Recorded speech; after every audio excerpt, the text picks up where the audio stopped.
قبل ما نتكلم عن السينما في العشرينات لازم نعرف وقتها المجتمع كان شكله ايه. سياسيا ثورة 19 كانت لسه محفورة في الذاكرة، المجتمع كله بيغلي وبيحلم بالاستقلال. الوفد وسعد زغلول بيمثلوا رمز الكرامة الوطنية، والاحتلال البريطاني لسه حاضر في كل تفصيلة. دستور 1923 كان نقلة، بداية فكرة الدولة الحديثة. أول برلمان مصري بيتشكل، الناس بدأت تتكلم في السياسة في كل مكان، في القهاوي، في الشوارع. ما بقتش السياسة بس مقتصرة على القصور وعلى طبقة البشوات والأمراء. اجتماعيا القاهرة كانت منقسمة، طبقة عليا أرستقراطية متأثرة بالغرب زي الملابس والنوادي والرقص، وطبقة متوسطة لسه بتنشأ من موظفين وتجار، والطبقة الأكبر هي الطبقة الشعبية، الأحياء القديمة والمناطق الريفية. أما ثقافيا القاهرة بدأت تتحول لعاصمة الفن العربي، ازدهار المسرح، نجيب الريحاني، جورج أبيض، وعلي الكسار، دخول الفونوجراف والراديو، وبداية صناعة الأغاني. الصحافة كانت في أوجها، جوز اليوسف، الأهرام، المقطم، والسينما كانت المولود الجديد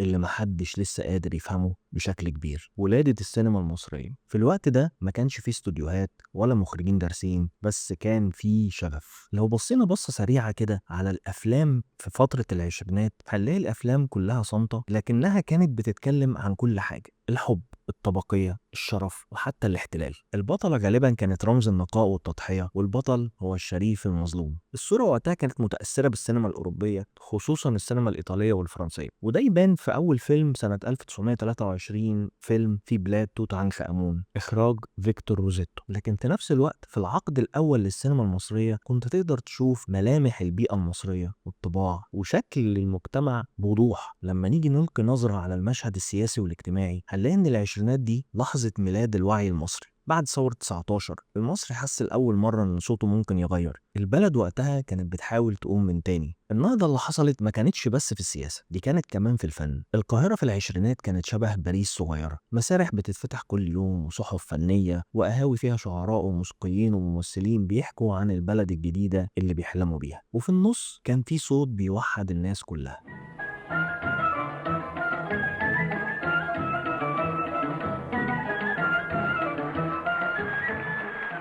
سيد درويش.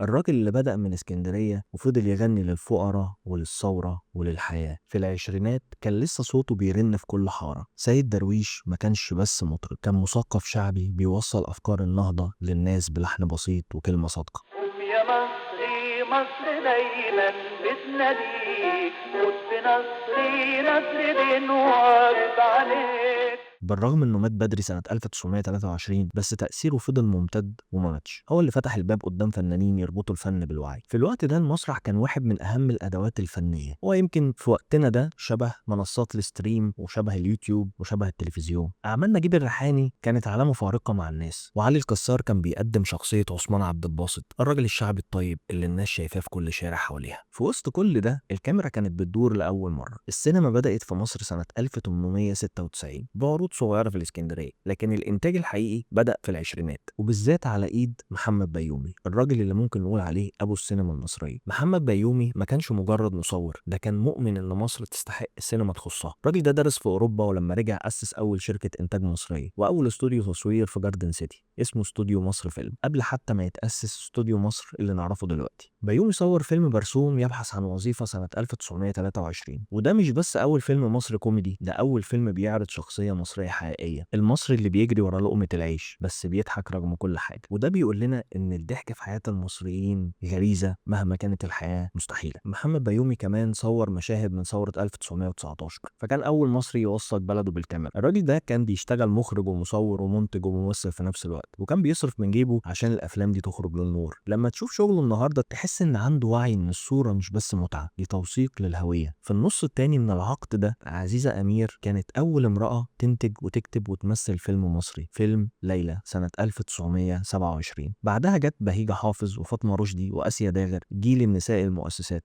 من الأعمال والممثلين البارزين في العشرينات فيلم برسوم يبحث عن وظيفة سنة 1923، بطولة فؤاد فهيم، شارة وكيم، إخراج محمد بيومي. فيلم ليلى سنة 1927، بطولة وإنتاج عزيزة أمير وإخراج وداد عرفي. فيلم قبلة في الصحراء سنة 1927، بطولة بدر لاما وإخراج إبراهيم لاما. الإخوة لاما من رواد السينما التصويرية عموما. وكمان مجموعة من الأفلام القصيرة والوثائقية لمحمد بيومي عن الثورة والحياة اليومية في القاهرة والإسكندرية. في الختام نقدر نقول إن العشرينات كانت الشرارة الأولى، بلد بتحاول تعرف نفسها وفنانين بيخلقوا لغة جديدة اسمها السينما المصرية. وبالرغم إن البداية كانت على إيد هواة، لكن الحلم كان كبير جدا. في الحلقة الجاية هنشوف سينما الثلاثينات لما الحلم بقى صناعة والسينما بقت مراية حقيقية للمصري بكل ملامحه وضحكه ودموعه.